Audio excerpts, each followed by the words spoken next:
महाराष्ट्र के अकोला में एक ऐसा रहस्यमयी शिवलिंग है जिसमें एक गहरी दरार है और उस दरार में फंसा है एक रानी की साड़ी का पल्लू। कहा जाता है कि सदियों पहले इस ठोस शिवलिंग के अंदर एक जीती जागती महारानी हमेशा के लिए समा गई थी। लेकिन सवाल ये है कि महादेव के इस सबसे पवित्र स्वरूप में एक महारानी को जिंदा क्यों समाना पड़ा? आखिर उस आधी रात को ऐसा क्या हुआ था जिसने महादेव को यह चमत्कार करने पर विवश कर दिया? यह कहानी है अकोला किले के राजा अकोल सिंह और उनकी महारानी की। महारानी बचपन से ही भगवान शिव की अनन्य भक्त थीं। उनका मन राजसी सुखों और गहनों में नहीं बल्कि महादेव के चरणों में रमता था। विवाह के बाद जब वो अकोला के राजमहल में आईं तो दिन भर पहरेदारी और राजसी तामझाम के बीच उन्हें महादेव की एकांत में पूजा करने का अवसर नहीं मिल पाता था। इसलिए अपनी इस निस्वार्थ भक्ति को दुनिया की नजरों से दूर रखने के लिए महारानी ने अपने मन में एक गुप्त संकल्प लिया। उन्होंने तय किया कि वो बिना किसी को बताए हर रात ठीक 12 बजे जब पूरा महल गहरी नींद में होगा,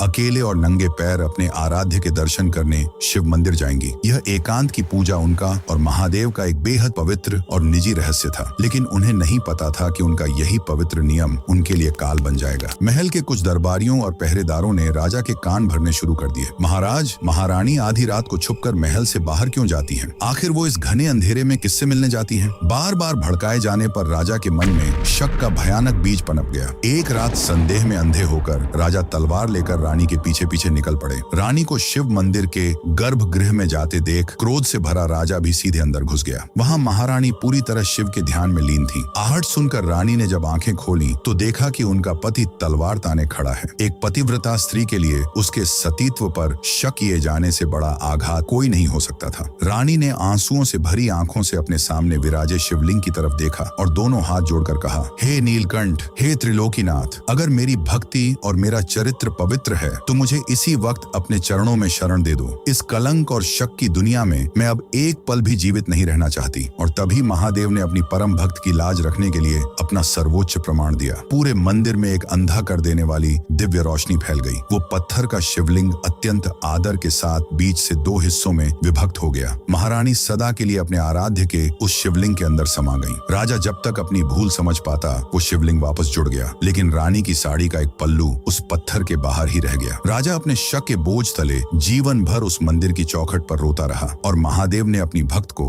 हमेशा के लिए अपने पास रख लिया। आज अकोला का यह राज राजेश्वर मंदिर एक जागृत सिद्ध पीठ है जहां सच्चे मन से आने वाले हर भक्त की मुराद पूरी होती है। यह शिवलिंग इस बात का प्रमाण है कि महादेव अपने भक्तों की हमेशा लाज रखते हैं। अगर इस कहानी ने आपके हृदय को छुआ है तो कमेंट्स में पूरे दिल से जय राज राजेश्वर महादेव जरूर लिखें।